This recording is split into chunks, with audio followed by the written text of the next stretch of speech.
Beijing, the Chinese authorities tell Western reporters that no one fighting for freedom died in the violence. In Heroes Square in Budapest, Hungarians finally honor in public the freedom fighters of their ill-fated revolution. From ABC, this is World News Tonight with Peter Jennings, reporting tonight from Budapest, Hungary. Good evening. We begin with an enormous contrast today in the communist world.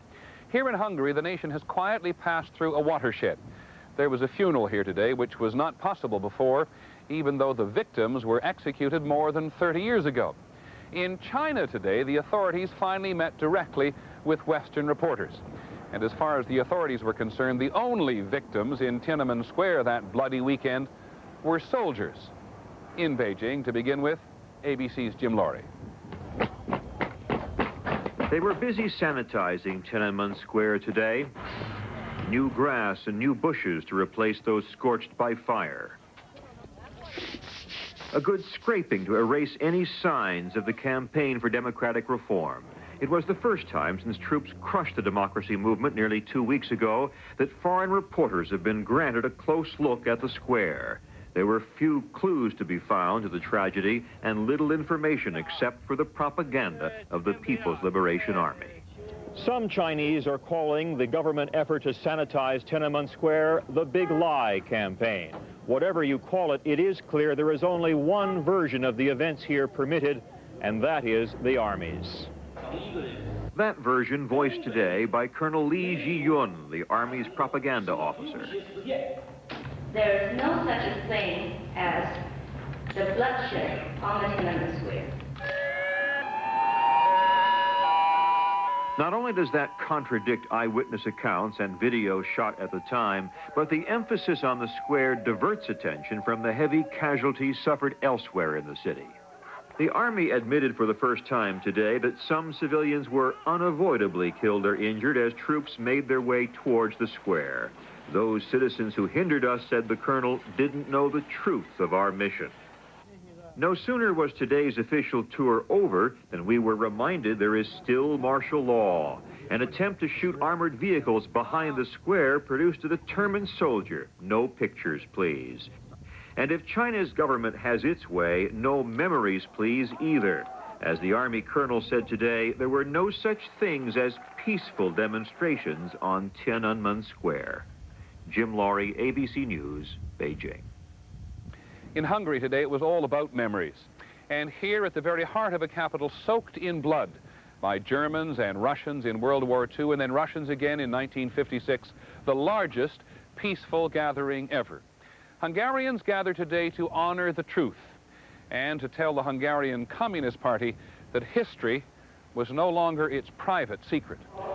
More than 200,000 people came to Heroes Square today.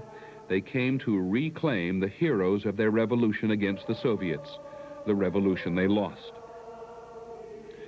They came because after more than 30 years, they had finally forced the Communist Party to admit that the men who led the revolution were not traitors, but patriots. They came to honor a prime minister, Imre Nagy, who in the last gasp of the revolution had been kidnapped by the Soviets, tried, and hanged in secret. They came to honor him and the thousands of others. In Hungary, where the Communist Party is being forced to change by the sheer weight of popular will, there has not been a day like it. There were men and women here who had fought the Soviets themselves, men and women who had gone to prison for their failure, young men and women who have had such a problem learning about their past. They came home from exile, for 200,000 Hungarians had fled west in the face of Soviet might.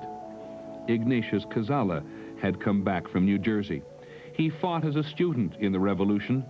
Today, for a few minutes, he had a place of honor by the Prime Minister's coffin.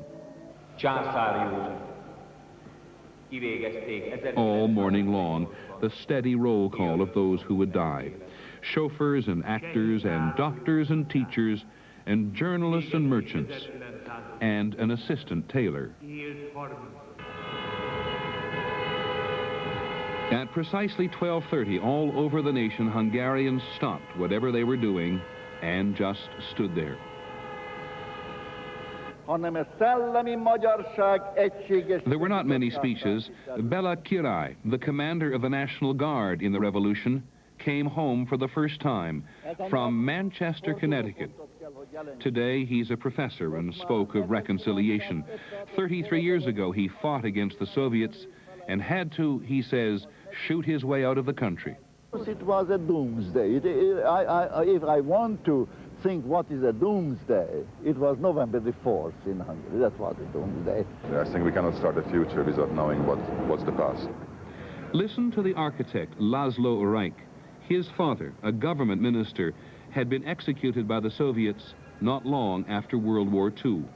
As a Hungarian, because for all the Hungarians, for all the nation, I think this is a day which means a day of finishing something and starting something new.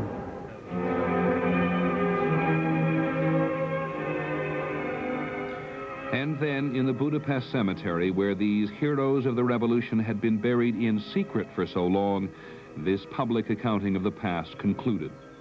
The whole tone of the day had been anti-communist, but Hungarians were very restrained. A peaceful day was important to them, and many were nervous. China reminds them that in the communist world, reform is never irreversible. The Chinese ambassador had wanted to be here. His government said no. It is impossible here in Budapest not to be reminded that when the Soviets crushed the first Hungarian Revolution, they made it clear to the world how impenetrable the Iron Curtain around the Soviet bloc really was. It is just as clear, more than 30 years later, that that stark division between East and West is melting away. Here's ABC's Barry Dunsmore. Last month, Hungary began to dismantle the Iron Curtain on its border with Austria. Its main contact point with the West is now wide open. Ironically, that Iron Curtain has now shifted to Hungary's borders with two of its communist neighbors, Czechoslovakia and Romania. Romanian border guards can and do shoot at refugees crossing into Hungary. In recent months, thousands have been fleeing Romania, trying to escape what is now Europe's most repressive regime. Hungary's border with Czechoslovakia is the Danube River. Czech patrol boats keep a close eye for those who may try to leave illegally for Hungary. We found this man, a Czech dissident student who fled from Prague after the Soviet invasion of 1968, sitting with his father on the Hungarian bank of the Danube. After 21 years, he is still on a wanted list in Czechoslovakia, and this is as close as he can get to his homeland. Unjust. I think it's very unjust. As a Czech, he is very impressed with the changes Hungary is making. They are much smarter than our government. Our government, they throw us away.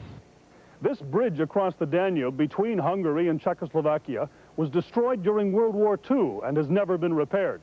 That probably says a lot about the state of fraternal friendship between these two communist countries. Certainly today, Czechoslovakia wants no part of the Second Hungarian Revolution. At this crossing, ferry boats do bring hundreds of Czechs back and forth every day, if they have the right papers. These people undoubtedly become infected with the notion that Hungary is a much freer society. Hungary's hardline neighbors do not approve of its new openness, but neither the river nor the watchtowers can keep out the word. For example, today's ceremonies could have been seen by most Czechs and many Romanians on Hungarian television. Hungary's second revolution has a real chance to succeed, and like the first, it will be felt far beyond Hungary. Peter? A couple of other items from this part of the world. In Poland today, there was an anti-Soviet demonstration. Several hundred Poles clashed with police after they were marching along shouting, "Soviets go home." Several Molotov cocktails were thrown, apparently to no effect. On Polish television, they said that this kind of demonstration was the natural outcome of democracy. There was a similar demonstration here in Budapest last night outside the Soviet embassy. Many of the demonstrators shouted, "Your visas have expired," a sarcastic comment on the fact that the Soviets have occupied this country since the end of World War II. In both Hungary and in Poland, potent reminders, albeit small, of how much the Soviets are detested. At the end of this broadcast tonight, I'll have some final observations from overseas. In just a moment, Sam Donaldson will have the rest of the day.